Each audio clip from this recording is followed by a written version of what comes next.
It's done in prayer. Have the ability to stop this from happening to your friends.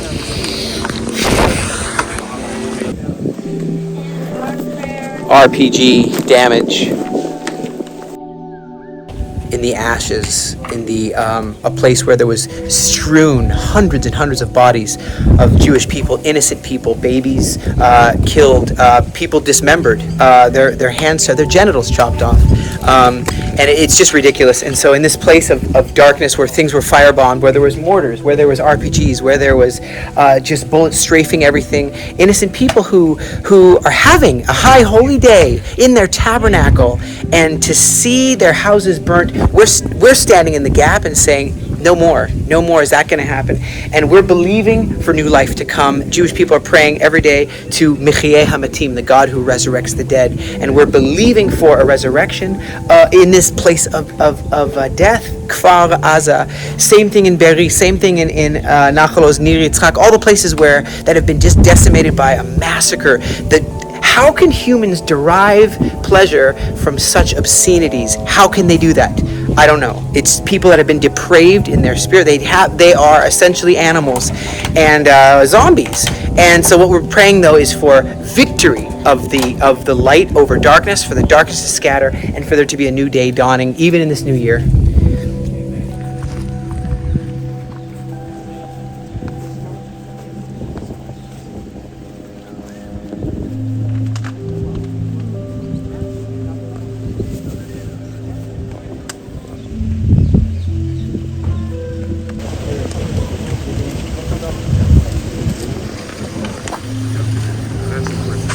Very sad times, but we're here.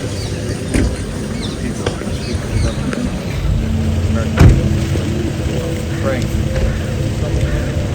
families. Lost loved ones, praying for the families of the hostages. Can you walk with us? Yes. That's what we need your help on that. Can you walk with us? Can you? Yes. Hanan is going to be joining us. Will you join us? Good. Mike Pence. So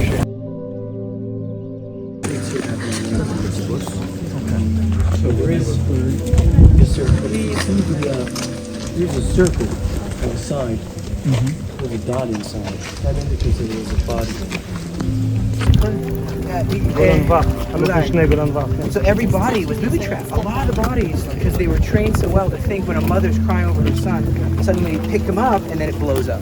They both blow up. So this is the way they thought it was a massacre, not a freedom fighting thing, and it was a massacre. How do you,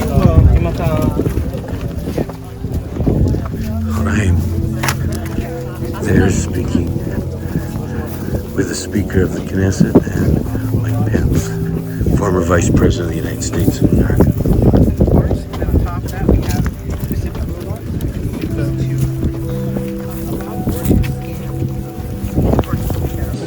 being able to be here straight out of Gaza in the destruction here in Kfar Aza with Mike Pence and with Trey and many others, and being able to walk through this, it reminds us that at all costs we must not give up, we must not surrender, we must defeat the evil, and light will shine and scatter the darkness, and that is what the IDF will continue to do until all the hostages are returned and Gaza will never again pose a threat against the free world, not only Israel. I'm Greeneman, and I'm a volunteer in ZAKA International. ZAKA is an organization that deals with dead bodies all around the world, not only in Israel. We go around the world as the UN officially recognized ZAKA as a group of people that care for others, and we go around the world. We were in Turkey a few months ago collecting people that were killed in different tragedy things. We were around the world in Haiti, in Bombay, and different places. I'm 32 years a volunteer in ZAKA, and I stood up in the UN to say what I dealt with right here in these kibbutzim. I dealt with hundreds of bodies. My eyes and these hands dealt with it, worked, collected bodies, parts of bodies. We had places that you cannot understand what happened. women in different situations. Scary things that you can't really believe that a human person could do something like that. This is what we dealt with. And it's embarrassing to even think about the situation that people around the world could deny what happened over here. Oh, we need help around the world, so you call us in to help you, and then when it comes to our backyard, you deny it. You don't even speak about women's rights, whatever happened to those women. I'm talking about bodies that had different objects in their personal female organs. I'm talking about women that were half naked, leaning on their own beds, and they had a grenade, open live grenade in their hands. This is what I dealt with. The world has to understand what happened over here.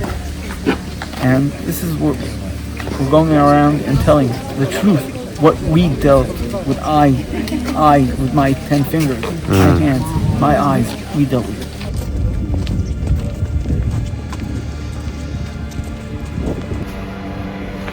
Vice President Pence put his presidential coin in front of his house. Zini and KIBBUTZ house. Wow. Here, do you want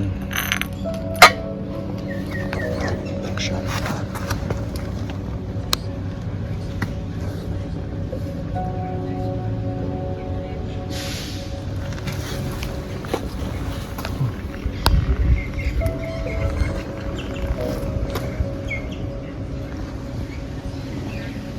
Thank you for taking the time.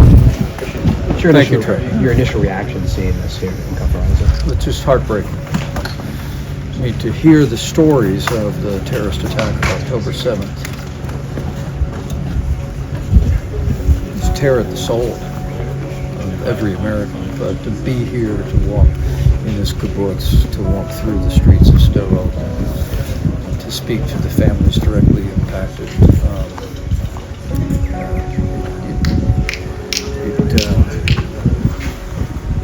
just in every sense for me, it steals my determination to do my part, to be a voice for American support for Israel. It's absolutely essential that as the fighting continues in Gaza, that the United States send a clear and unambiguous message that we are with Israel today, we will be with Israel tomorrow, and we will stay with Israel every day until the threat of terrorism from Gaza and Hamas is ended once and for all. I want to talk about that. Right now, the Middle East is at a boiling point, and you saw a lot during your time as vice president and the steps that were taken under the administration. Just yesterday was the 4-year anniversary of the drone strike that took out Qasem Soleimani. When you look at the region today, what's your biggest concern? My biggest concern is based on my belief that weakness arouses evil. And from the Biden administration's disastrous withdrawal from Afghanistan to policies of capitulation towards Iran, I think we've been sending a message of weakness that has emboldened the enemies of freedom here in the Middle East, in Eastern Europe, and perhaps ultimately in the Asia Pacific. And I just think it's absolutely essential that America return to an unambiguous message of strength, and that we make it clear that we'll stay with Israel as they fight and defeat and crush Hamas, but that we also make it clear to other actors in the region, Hezbollah and most especially Iran, is that the United States will not tolerate widening of the war or any greater threat to Israel without directly engaging our response. How would you describe the current administration's posture against Iran and its proxies? You know, under our administration, we isolated Iran as never before. We put punitive sanctions on Iran. We unleashed our military and took down the ISIS caliphate that had been sponsored and subsidized by the mullahs in Tehran, and ultimately took action against Qasem Soleimani 4 years ago. That sent a message of strength and a willingness to use American power to defend our interests and our allies in the region. And my concern today is that we're not communicating American strength in this part of the world. And I think it's absolutely essential for President Biden, but also for the leaders of the Republican Party and for those who would lead our party to send a clear and unambiguous message that we recognize Israel is our most cherished ally. America's the leader of the free world, and we're going to do our part to defend freedom and defend our allies. My last question has to do with October 7th. You visited Israel many times before, after serving. That morning, when you found out about what happened here in KIBBUTZ and all of the kibbutzim, what was going through your mind? That morning I found myself in Iowa at a town hall meeting on the news broke. And I never thought I'd live to see the day that we would speak about an attack on the people of Israel that would be compared to the Holocaust. But this was the worst attack on the Jewish people since the Holocaust. And to be here today, to walk in this kibbutz, to see the bullet holes, to hear the harrowing stories, to speak to hostage families, to me just reinforces the fact that this was not simply one event. This was an invasion by a terrorist Hamas army from Gaza that was supported and subsidized by their patrons in Tehran, and that it's absolutely essential that we stand by Israel while Israel finishes this fight and destroys Hamas once and for all and ends the threat to their country and, frankly, the threat of Hamas terrorism across the region. Thank you for your time. Thank you. Good to see you, friend. Nice to see you.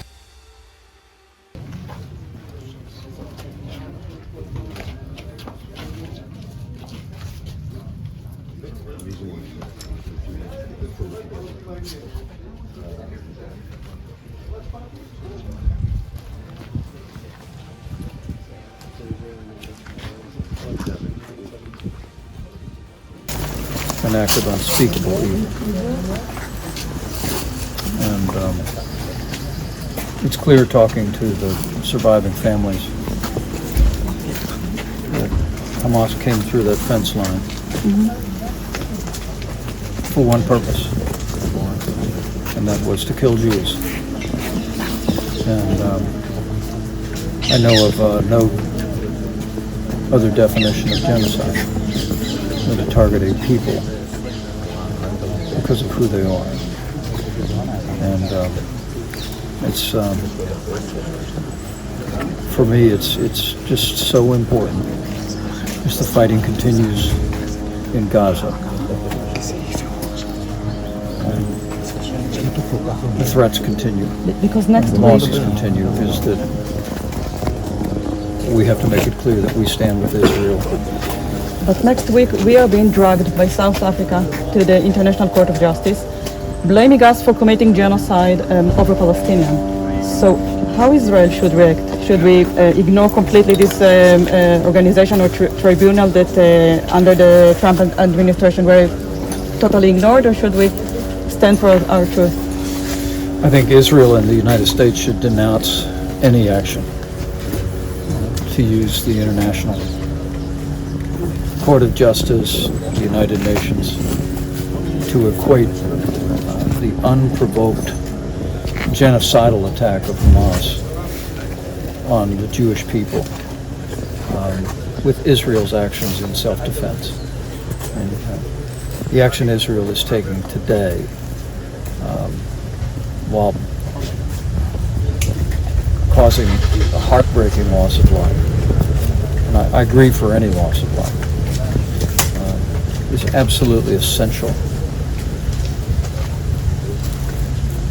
to achieve the peace and stability that this region largely enjoyed on October 6th.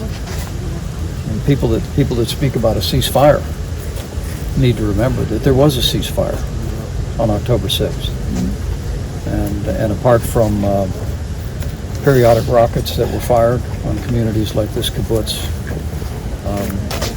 the area was relatively stable. Hamas launched an invasion into Israel, 3,000 terrorist fighters that came for the express purpose of killing Jews, Their aim, as I learned today, was not just this kibbutz, not just Sderot, was to march to Jerusalem, was to march to Tel Aviv. And Israel has no choice but to fight and destroy Hamas once and for all. And for my part, as a private citizen from the United States, I'm going to continue to be a voice to support Israel until they accomplish that mission. If I may, Thank you so much. if Israel was in the business of genocide, on October 8th, there was not a single person in the Gaza Strip. So what we do now is to eradicate Hamas's military and governmental capabilities. This is what the IDF is doing, to call us to the ICJ saying we are genocidal is like calling America out following 9/11 as a genocide. It's ludicrous. This is what it is. Thank you. Thank you. I came here to make sure that they were with you.